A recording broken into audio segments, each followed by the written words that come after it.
दिल्ली से आम आदमी पार्टी के अध्यक्ष सौरभ भारद्वाज हैं और आपको बता दें कि अरविंद केजरीवाल राम मंदिर चढ़ावा चोरी के मामले में हस्ताक्षर कैंपेन की शुरुआत करेंगे और उससे पहले परिवार के साथ हनुमान चालीसा का पाठ करने के लिए आए हैं। सौरभ जी, आप हनुमान चालीसा का आज पाठ करेंगे, अरविंद केजरीवाल उसमें शामिल रहेंगे, परिवार के साथ हस्ताक्षर कैंपेन की शुरुआत होगी, लेकिन बीजेपी इसको टर्म कर रही है कि ये तो चुनावी हिंदू हैं। जब भी चुनाव आता है, यूपी में चुनाव आने वाले, इसलिए अरविंद केजरीवाल चुनावी हिंदू बन गए। भाई, देश में तो हर साल चुनाव आते हैं, हर साल चुनाव आते हैं, और उत्तर प्रदेश के अंदर तो अरविंद केजरीवाल आज तक कैंपेन करने ही नहीं गए। उत्तर प्रदेश के अंदर चुनाव जो है उसका इस दिल्ली में हो रहे सुंदरकांड से क्या लेना देना है।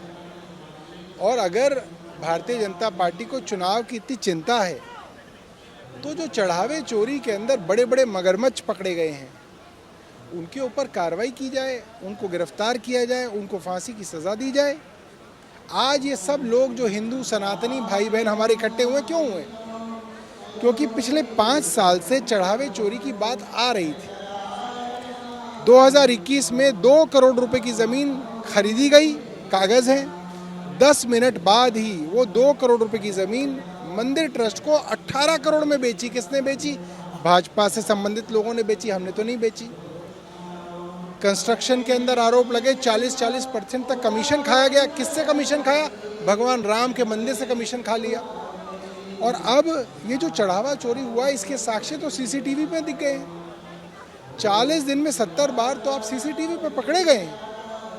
तब भी अगर सरकार आंख मूंद के बैठी रहेगी तो हमने ये फैसला किया आज इस सुंदरकांड से एक कैंपेन की शुरुआत करेंगे, क्योंकि भगवान राम पे जब जब संकट आया, चाहे सीता माता का पता लगाना हो, सीता माता को संदेश देना हो, लक्ष्मण जी मूर्छित हुए हो, उनके लिए संजीवनी लानी हो, हनुमान जी काम आए। आज इतना बड़ा संकट है तो हनुमान जी के बिना तो होगा नहीं, हनुमान जी ही काम आएंगे। और इसके बाद जो कैंपेन शुरू होगी, घर घर जाएंगे, हर मोहल्ले के अंदर हनुमान चालीसा का पाठ करेंगे, लोगों को इकट्ठा करेंगे, मोदी जी के नाम की चिट्ठी पे साइन कराएंगे, मोदी जी को भेजेंगे। एक सवाल और सर कि क्या पिछले एक हफ्ते की अगर हम बात करें, मेरे ख्याल से 2 प्रेस कॉन्फ्रेंसेस अरविंद केजरीवाल कर चुके हैं। सबसे पहले नेताओं में से थे जो कि अयोध्या गए और जाकर के वहां पर उन्होंने मंदिर में दर्शन किए। क्या पार्टी का स्टैंड पिछले कुछ दिनों में बदल रहा है एक रणनीतिक स्ट्रैटेजी के तहत कि जो काम की राजनीति और आम आदमी के जो मुद्दे को उठा करके पार्टी राजनीति में आई थी, अब वो धर्म की राजनीति, राम की राजनीति कर रही है? आम आदमी पार्टी मुझे लगता है देश की पहली पार्टी थी जिसने दिल्ली के बुजुर्गों को मुफ्त एयर कंडीशन ट्रेन में तीर्थ यात्राओं पे भेजा। हमने अमृतसर भी भेजा, हमने रामेश्वरम भी भेजा, सब जगह तीर्थ, मथुरा भी भेजा, अयोध्या भी भेजा, और लाखों बुजुर्गों को भेजा। बीच बीच में बड़े बड़े सुंदरकांड के आयोजनों में अरविंद केजरीवाल जी आते रहे। हर साल दिवाली में दिल्ली सरकार की तरफ से, केजरीवाल जी की सरकार की तरफ से भव्य दिल्ली की दिवाली के नाम से आयोजन किए गए। पहली बार दिल्ली में 900 से ज़्यादा जगहों पे हम लोग सरकारी खर्चे पे छठ पूजा कराते थे, कावड़ के शिविर लगाते हैं। हाँ, हम मुसलमानों को गालियाँ नहीं देते, हम ईसाइयों के साथ जो है गुंडागर्दी नहीं करते।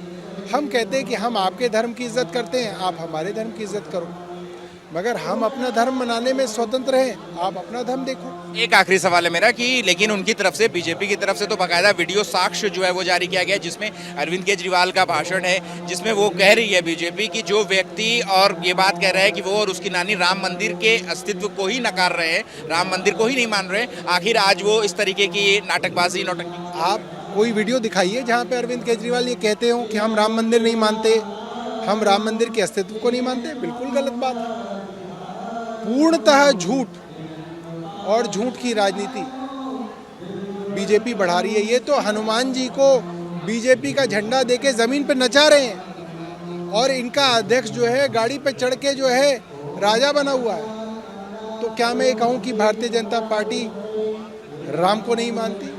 अरे, इनके अध्यक्ष की एक गलती है, उनके अध्यक्ष उस गलती को सुधारेंगे। इस तरीके से आप झूठ ना फैलाएं।